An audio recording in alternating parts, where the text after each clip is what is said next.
The Minnesota Timberwolves are once again confronting a familiar and frustrating reality. Back-to-back exits in the Western Conference Finals, falling short in 5 games in both 2024 against the Dallas Mavericks and now in 2025 to the Oklahoma City Thunder.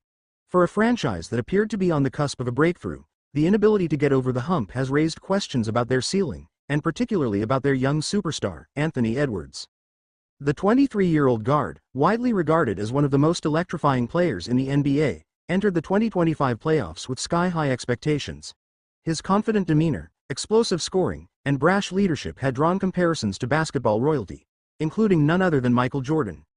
ESPN's Stephen A. Smith was among the loudest voices hyping Edwards as the closest thing the modern game had to MJ. But after Minnesota's disappointing performance in the 2025 Western Conference Finals, Smith has taken a dramatic step back from that comparison. "I changed my mind," Smith admits appearing on the PBD Podcast hosted by Patrick Bet-David. Smith was asked directly whether he still stood by his previous claim that Edwards was the new era Michael Jordan. His answer was swift and unambiguous. "I changed my mind," Smith said. "Talent-wise, he is. But when I saw him resign himself to the circumstances in Game 5, it changed my mind." Smith's comments stemmed from a pivotal and underwhelming performance by Edwards in the series-deciding Game 5 against the Thunder.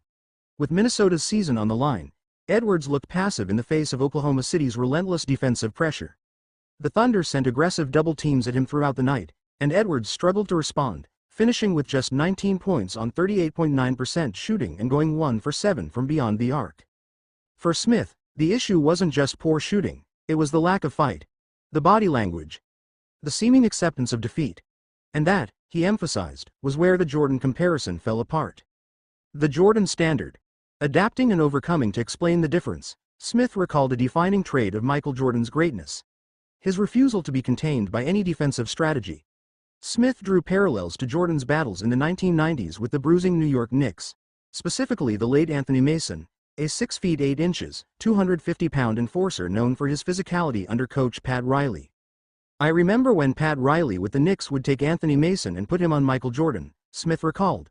"They knew Jordan was dribbling out front, top of the key. It gave defenders a read on him. But Jordan adjusted.